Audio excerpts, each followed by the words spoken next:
नमस्कार, आप capital TV Bihar देख रहे हैं। मैं हूं आपके साथ समीक्षा तिवारी। सरकारी बंगला छूटा लेकिन विवाद नहीं।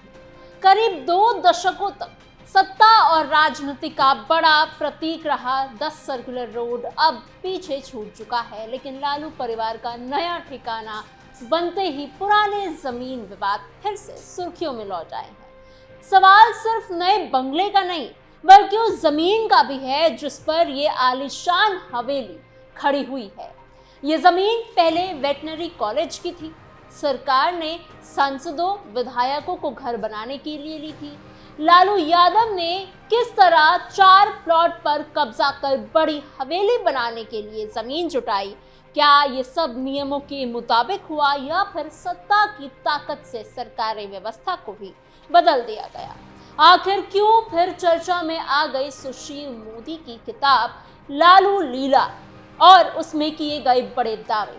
क्या है पूरी खबर, बताएंगे आपको आज की स्पेशल स्टोरी में। लालू की लीला में बड़ा खुलासा, 4 प्लॉट पर लालू यादव का कब्जा, लूटी हुई जमीन पर बनाई हवेली। अगर आप बिहार की राजनीति को थोड़ा भी समझते हैं, जानते हैं, तो आपने एक बात जरूर सुनी होगी कि नेताओं के घर और जमीन को लेकर विवाद कभी खत्म होते ही नहीं है यहाँ।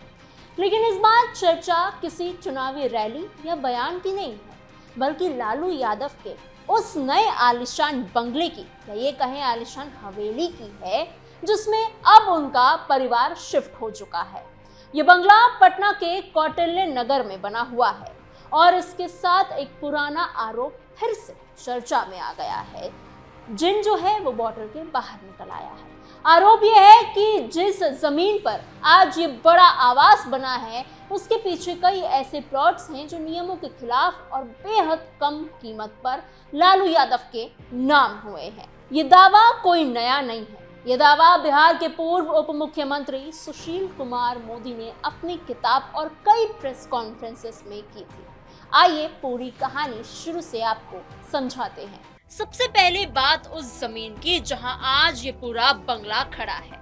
ये जमीन मूल रूप से बिहार वेटनरी कॉलेज की थी। साल 1987 में बिहार सांसद एवं विधान मंडलीय सदस्य सहकारी समिति को सरकार ने लगभग 15 एकड़ जमीन दी थी। सरकार का मकसद साफ था। उस समय ऐसे कई विधायक और विधान परिषद के सदस्य थे जिनका पटना में अपना घर नहीं था, इसलिए उन्हें घर बनाने के लिए प्लॉट दिए जाए ताकि वो राजधानी में रह सके और अपना स्थायी आवास बना सके। लेकिन सरकार ने जमीन देते समय कुछ सख्त नियम भी बनाए थे। वजह यही थी कि कोई भी नेता अपने प्रभाव का इस्तेमाल करके एक से ज्यादा प्लॉट पर कब्जा ना कर ले। हर सदस्य को सिर्फ एक प्लॉट मिलना था। अगर कोई सदस्य बाद में अपना प्लॉट बेचना भी चाहता तो वो किसी दूसरे व्यक्ति को सीधे नहीं बेच सकता था। उसे पहले वो प्लॉट सहकारी समिति को वापस करना पड़ता। उसके बाद समिति इंतजार कर रहे किसी दूसरे विधायक या एमएलसी को वो प्लॉट देती। यानी पूरा सिस्टम इस तरह बनाया गया था कि किसी एक व्यक्ति के पास कई प्लॉट्स इकट्ठा ना हो जाए। लेकिन यहीं से विवाद शुरू होता है। सुशील मोदी का आरोप था कि इन नियमों को नजरअंदाज किया गया और लालू यादव को एक के बाद एक कई प्लॉट्स मिलते चले गए। उस समय लालू प्रसाद यादव बिहार के मुख्यमंत्री हुआ करते थे। साल 1992 में उन्हें प्लॉट नंबर 208 आवंटित किया गया। उस वक्त विधान सांसद एवं विधान मंडलीय सदस्य सहकारी समिति के चेयरमैन लालू यादव के बेहद करीबी नेता जयप्रकाश नारायण यादव थे। यहीं से आरोपों की शुरुआत होती है और नियमों के पालन करने के बजाय सत्ता का इस्तेमाल किया गया। सुशील मोदी ने अपनी किताब लालू लीला में लिखा था कि उनके मुताबिक इस नियम में साफ लिखा था कि किसी भी सदस्य को एक से ज्यादा प्लॉट नहीं दिया जा सकता। सहकारी समिति के पास भी किसी एक व्यक्ति को दूसरा प्लॉट देने या फिर ट्रांसफर करने का कोई अधिकार नहीं था। इसके बावजूद सुशील मोदी का आरोप है कि समिति की मिली भगत से लालू प्रसाद यादव और जयप्रकाश नारायण यादव दोनों ने पहले से एक एक प्लॉट होने के बावजूद अपने नाम एक एक अतिरिक्त यानी एक्स्ट्रा प्लॉट भी लिखवा लिए। अब बात करते हैं उन 5 प्लॉटों की जिनका जिक्र सुशील कुमार मोदी ने अपनी किताब लालू लीला में किया है और जिनके आधार पर उन्होंने ये पूरा आरोप लगाया है। पहला प्लॉट वही था जो साल 1992 में लालू प्रसाद यादव को मिला हुआ था। इसका नंबर 208 था। इसके बाद कहानी यही नहीं रुकी। सुशील मोदी का दावा है कि 29 जनवरी 2010 को दूसरी बार एमएलसी बने बादशाह प्रसाद आजाद से लालू यादव ने प्लॉट नंबर 207 भी अपने नाम लिखवा लिया। यानी पहले से ही एक प्लॉट होने के बावजूद एक और प्लॉट उनके ही नाम कर दिया गया। अब आते हैं दूसरे प्लॉट पर। यह मामला राबड़ी देवी से जुड़ा हुआ है। उस समय राबड़ी देवी बिहार की मुख्यमंत्री हुआ करती थी। आरोप है कि 7 नवंबर 2002 को उन्होंने पूर्व मंत्री सुधा श्रीवास्तव के प्लॉट नंबर 151 अपने नाम करवा लिए।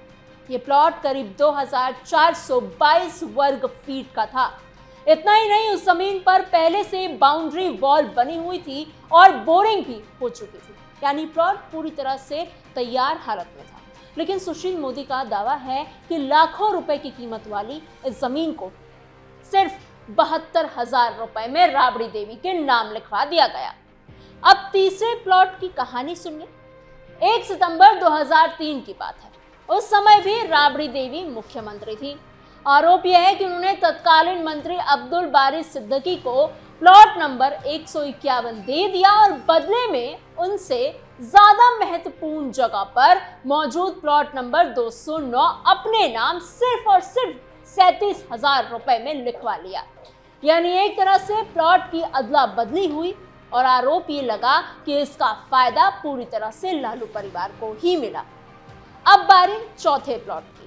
यह मामला आरजेडी के तत्कालीन कोषाध्यक्ष और सांसद प्रेमचंद गुप्ता से जुड़ा हुआ है। सुशील मोदी के मुताबिक सहकारी समिति ने 8 अप्रैल 2006 को उन्हें प्लॉट नंबर 211 आवंटित करने की मंजूरी दी। लेकिन आरोप यह है कि मंजूरी मिलने से पहले ही उस प्लॉट की डीड रजिस्टर्ड हो चुकी थी और वहां निर्माण का काम भी शुरू हो गया था। यानी पहले निर्माण और बाद में मंजूरी मिलने का सवाल उठाया गया। अब आते हैं 5वें और आखिरी प्लॉट पर। यह प्लॉट नंबर 210 था। खास बात यह थी कि इसे मूल रूप से सामुदायिक भवन के लिए रखा गया था। जी हाँ, सामुदायिक भवन के लिए। यानी ये किसी निजी व्यक्ति को देने के लिए था ही नहीं। लेकिन सुशील मोदी का यह आरोप है कि बाद में इस प्लॉट को राबड़ी देवी के भाई साधु यादव को दे दिया गया ताकि लालू यादव और साधु यादव दोनों इसका इस्तेमाल कर सके। यही 5 प्लॉट मिलाकर आज जिस बड़े परिसर की चर्चा हो रही है उसे बनाने की कहानी सामने आती है। आरोपों के साए में नया आशियाना, सरकारी बंगले से निजी हवेली तक 5,000 स्क्वायर फीट की सियासी कहानी। इन आरोपों के बीच अब बात करते हैं उस नए बंगले की जो आज कौटिल्य नगर में खड़ा है और इसमें लालू यादव का परिवार रहने भी पहुंच चुका है। ये बंगला काफी बड़ा और आधुनिक यानी मॉडर्न तरीके से बनाया गया है। परिवार के रहने के लिए इसमें 5 बड़े मास्टर बेडरूम बनाए गए हैं। हर बेडरूम के साथ बालकनी भी जुड़ी हुई है। इसके अलावा घर में 2 बड़े हॉल हैं जहां परिवार के लोग और मेहमान आराम से बैठ सकते हैं। पूरे बंगले को महंगे पत्थरों और अच्छी क्वालिटी के टाइल्स से सजाया गया है। अंदर का डिजाइन काफी खुला और आरामदायक रखा गया है। घर में सिर्फ परिवार के लिए ही नहीं बल्कि सुरक्षा कर्मियों और कर्मचारियों के रहने के लिए भी पूरी व्यवस्था की गई है। उनके लिए अलग कमरे बनाए गए हैं, अलग शौचालय और दूसरी जरूरी सुविधाएं भी दी गई हैं ताकि उन्हें किसी तरह की परेशानी ना हो। हालांकि अभी भी बंगले का कुछ काम बाकी है। सबसे पहले बात गार्डन की। फिलहाल गार्डन पूरी तरह तैयार नहीं हुआ है। जानकारी के मुताबिक घर का बाकी निर्माण पूरा हो जाने के बाद गार्डन को विकसित किया जाएगा। वहां मुलायम घास लगाई जाएगी, अलग अलग रंगों के फूलों के पौधे लगाए जाएंगे, साथ ही फल देने वाले पेड़ भी लगाए जाएंगे ताकि पूरा परिसर और ज्यादा सुंदर दिखाई दे। सुरक्षा के इंतजाम भी अभी पूरी तरह पूरे नहीं हुए हैं। बंगले की बाउंड्री वॉल काफी ऊंची बनाई गई है, लेकिन बाहर की तरफ अभी प्लास्टर भी नहीं हुआ है। कई जगहों पर लोहे की चादर लगाकर अस्थायी घेराबंदी की गई है। बताया जा रहा है कि जल्द ही ये काम भी पूरा कर लिया जाएगा। बंगले का मुख्य गेट भी अभी पूरी तरह तैयार नहीं हुआ है। फिलहाल वहां टीन की चादर लगाकर अस्थायी गेट बनाया गया है। अब सवाल उठता है कि आखिर लालू परिवार ने सरकारी बंगला छोड़कर अपने निजी घर में जाने का फैसला आखिर क्यों किया? इसके पीछे दो बड़ी वजह बताई जा रही है। पहली वजह सरकारी बंगले को लेकर चला लंबा विवाद है। राबड़ी देवी कई सालों से पटना के 10 सर्कुलर रोड स्थित सरकारी आवास में रह रही थी, लेकिन सरकार की तरफ से लगातार उन्हें बंगला खाली करने की नोटिस दिए गए थे। इस मुद्दे पर राजनीतिक बयानबाजी भी खूब जोरों शोरों से हुई। बिहार के मुख्यमंत्री सम्राट चौधरी ने भी कई बार कहा कि लालू परिवार को सरकारी बंगले का मोह हो गया है और उन्हें इसे खाली कर देना चाहिए, अब ये मोह छोड़ देना चाहिए। दूसरी वजह परिवार का बड़ा होना बताया जा रहा है। लालू यादव और राबड़ी देवी का परिवार काफी बड़ा है। उनकी कुल 9 बच्चे हैं, जिसमें 7 बेटियां और 2 बेटे शामिल हैं। सभी बच्चों की शादी हो चुकी है। जब बेटियां अपने बच्चों के साथ मायके आती हैं तो परिवार का आकार और ज्यादा बड़ा हो जाता है। ऐसे में सभी लोगों की आराम से रहने के लिए ज्यादा जगह की जरूरत महसूस होती है। हालांकि यहाँ ये बात भी सामने आती है और समझना जरूरी है कि जिन 5 प्लॉट को लेकर सुशील मोदी ने ये आरोप लगाए अपनी किताब में, वो आरोप लंबे समय से राजनीतिक बहस का एक हिस्सा है। उन्होंने अपनी किताब लालू लीला और कई सार्वजनिक मंचों पर इन दावों को विस्तार से रखा। दूसरी तरफ लालू प्रसाद यादव और राष्ट्रीय जनता दल समय समय पर इन आरोपों को राजनीति से प्रेरित बताता रहा।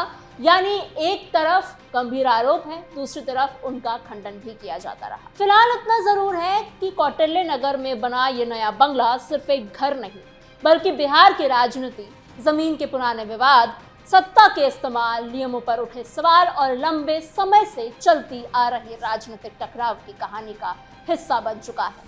आने वाले समय में ये मुद्दा फिर कितना बड़ा राजनीतिक रूप लेता है, ये वक्त बताएगा। फिलहाल इस खबर में इतना ही। आपकी इस पूरी खबर पर क्या राय है, हमें कमेंट बॉक्स में जरूर बताइएगा। ऐसी और खबरों के लिए बने रहिए कैपिटल टीवी बिहार के साथ।